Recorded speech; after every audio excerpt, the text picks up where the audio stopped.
Bismillahirrahmanirrahim. Assalamualaikum warahmatullahi wabarakatuh. Kami dari kelompok 4 akan mempresentasikan sejarah Kerajaan Mataram kuno. Sebelumnya izinkan kami memperkenalkan diri. Nama saya Muhammad Fadil Akbar. Saya Yonya Aulia. Dan saya juga Amalia. Dan saya Nandan Khalifa. Tahukah kalian, pada abad ke-8 berdiri sebuah kerajaan Hindu yang bernama Mataram kuno. Kerajaan ini terletak di Jawa Tengah, lebih tepatnya di kaki Gunung Merapi, Mataram. Pendirinya adalah Sri Sanjaya. Kerajaan Mataram kuno memiliki dua corak, yaitu Wangsa Sanjaya yang didirikan oleh Sanjaya beragama Hindu dan Wangsa Sailendra beragama Buddha yang didirikannya oleh Bali pada tahun 750.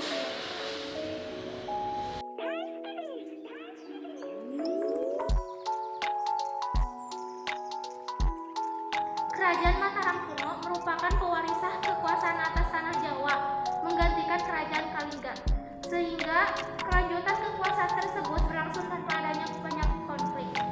Meski begitu, sejak adanya dua wangsa dalam kekuasaan akan selalu mengintai. Hal ini kemudian terjadi ketika Rakai Pikatan dan Wangsa Sanjaya memperebutkan tahta dengan bala putra dewa dari Wangsa Shailendra. Secara politis, Mataram menjalin hubungan erat dengan Sriwijaya dan Bali. Sejak terusirnya bala putra dewa, hubungan Mataram dan Sriwijaya menurun dan berujung pada serangan yang dipimpin oleh Dharma Wangsa, Teguh Kepalembang. Kerajaan Mataram kuno juga memiliki sistem birokrasi yang cukup rapi. Terdapat posisi Rakian Mahamantri yang merupakan pejabat administrasi dan Raka yang merupakan penguasa daerah sebagai perpanjangan tangan raja. Kehidupan ekonomi masyarakat Mataram kuno. Kerajaan Mataram kuno meninggalkan wilayah pesisir dan menduduki daerah pedalaman, utamanya wilayah kaki gunung. Hal ini dapat terlihat dari peninggalan candi-candi yang dekat dengan pegunungan di Jawa Tengah dan Jawa Timur. Masyarakat umumnya bercocok tanam dan berternak. Mereka melakukan perdagangan dengan berbagai wilayah di Jawa. Tidak banyak ditemukan informasi mengenai kegiatan perekonomian, namun jika melihat dari pusat kerajaannya, sangat kecil kemungkinan Mataram kuno terbiasa dengan berdagang di laut atau berdagang melalui laut.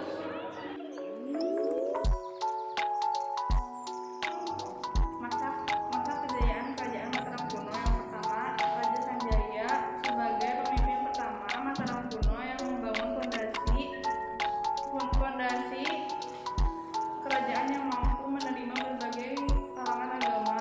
Hal ini terlihat adanya dua wangsa yang berbeda agama, Wangsa Shailendra dan Wangsa Sanjaya. Wangsa Shailendra yang beragama Buddha dan Wangsa Sanjaya yang beragama Hindu. Yang kedua, Rakai Panangkaran. Rakai Panangkaran mampu menaklukkan kerajaan-kerajaan kecil di sekitarnya dan melanjutkan iklim toleransi antar agama. Ia membuat pemukiman khusus penduduk beragama sehingga menghindari konflik. Ia juga membangun kompleks besar seperti Candi Borobudur dan Candi Sewu yang bercorak Buddha. Nah, ketiga, Rakai Pikatan merupakan penerus tahta dari Wangsa Sanjaya. Ia berhasil mengalahkan kandidat dari Wangsa Shailendra, yaitu Bala Putra Dewa. Rakai Pikatan memulai pembangunan kompleks percandian Hindu terbesar, yaitu Candi Prambanan. Dan pada masa ini konflik yang berlangsung selama ratusan tahun. Kemudian Sriwijaya dimulai. Yang keempat, Dyah Balitung yang berkuasa dari 868 sampai 910 Masehi dianggap sebagai raja yang berhasil dalam hal ekspansi kekuasaan. Ia menguasai banyak wilayah di timur dan menguasai jalur perdagangan melalui Sungai Berantas dan Bengawan Solo. dua aliran sungai yang kemudian menjadi pilihan Pos Induk memindahkan kekuasaan ke timur sekitar Jombang. Raja-raja periode Jawa Tengah. Yang pertama Sri Sanjaya, yang kedua Rakai Panangkaran, Rakai Panunggalan, Rakai Warak, Rakai Garung, Rakai Pikatan, Rakai Kayuwangi, Sri Jaya Kriti Pardana, Rakai Panuangan, Rakai Gulungwangi, Rakai Watu Malang, Rakai Galuh, Rakai Mahapati, Rakai Layang, Rakai Sumba. Nah, setelah Rakai Sumba turun tahta, terjadi kekacauan di ibu kota Mataram. Nah, yang diakibatkan oleh letusan gunung api, sehingga penggantinya Sindok memindahkan pusat kekuasaannya ke Jawa Timur dan mendirikan Wangsa Isana menggantikan Sailendra. Lalu seterusnya periode raja-raja di Jawa Timur. Yang pertama yaitu Sindok atau Sri Maharaja Isana Vikramadatta Motunggadeva, yang kedua Sri Isana Tunggavijaya, yang ketiga Sri Mahkota Sapardana, dan yang terakhir itu Sri Maharaja Isana Dharma Wangsa Teguh.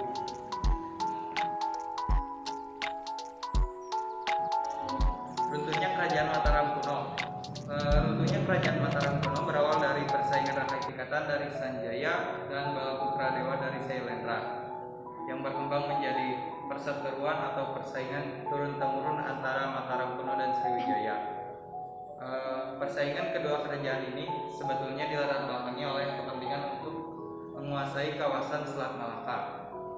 Persaingan itu terus berlanjut saat kerajaan Mataram kuno diperintah oleh dinasti Isyana, di mana pasukan Sriwijaya melakukan serangan ke Jawa. Pertempurannya terjadi di Anjuk Ladang atau sekitar Nganjuk, Jawa Timur. Semasa pemerintahan Dharma Wangsa Teguh, giliran pasukan dari Mataram yang menyerbu ibu kota Sriwijaya, tetapi dapat dimentahkan atau digagalkan. Akhirnya pada tahun 1016 ibu kota Mataram kembali diserbu oleh pasukan Aji Wurawari